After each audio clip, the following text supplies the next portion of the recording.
Hi everyone, my name is Tanya, registered dietitian, and I am so excited that you are joining us here today as we celebrate the flavors of Lunar New Year.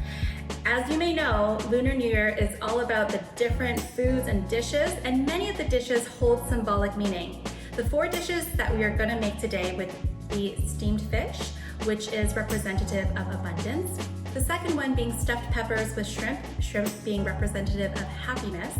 And the third one, we are going to be making noodles, which is symbolic for long life. The last one, but not least, we're doing red bean soup, which is something sweet to end your meal with. So with that said, let's get started in the kitchen. Hello, good evening everybody. It's great to be here. My name is Dani Renouf and I'm a registered dietitian. It's such a pleasure to be celebrating Lunar New Year with you in this amazing way, cooking together. I'm here with my wonderful co-host, dear friend and colleague Anja Webster, registered dietitian, and our very special guest, Tanya Choy, registered dietitian and expert in everything related to Asian cookery, cuisine. She'll go through everything from nutritional benefits of the foods that we're going to make to their cultural symbolism and history. So we're just so excited to have her here with us. Thank you so much for being here. Anja, what are we cooking tonight? Okay, so I'm glad you asked.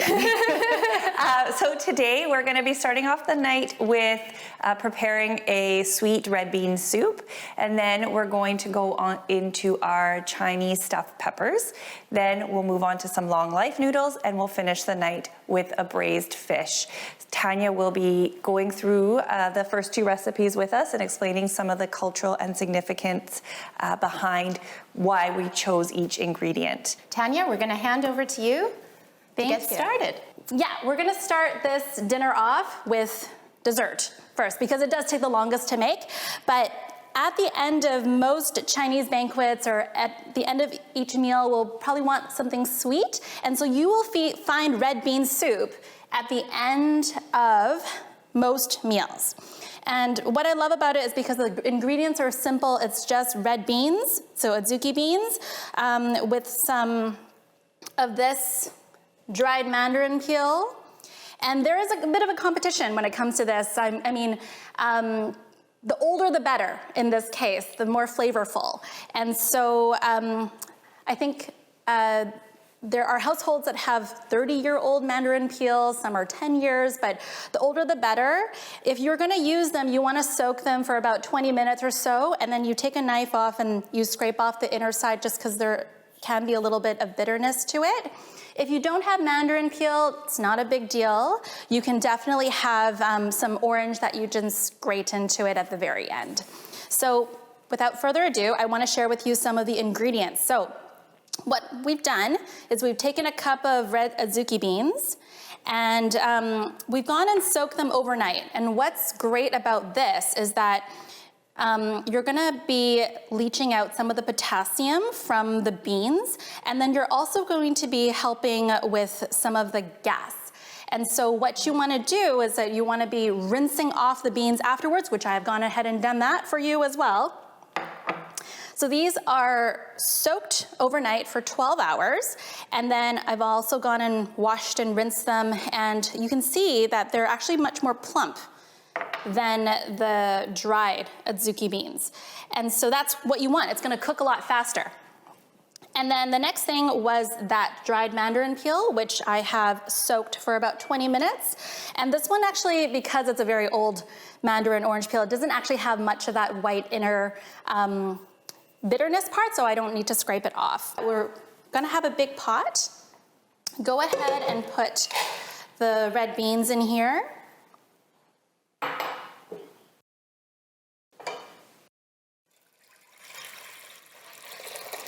Can people use red bean paste if they have not soaked the red beans overnight?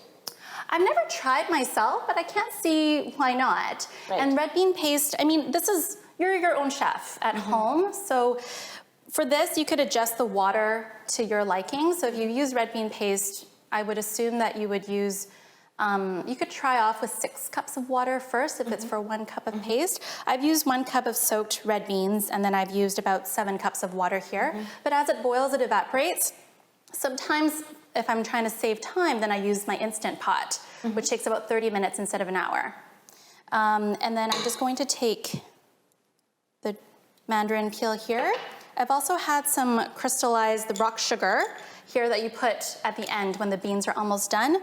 And in Chinese, we call this dish hong bao sa, and sa means sand. And so it actually has a little bit of that grainy texture. And I find that you could either use an immersion blender, you could use, I actually found that a potato masher works really well. So you could just mash it to your liking. Oftentimes this is used, people put, say, condensed milk or, say, evaporated milk on it, which actually does have phosphate additives.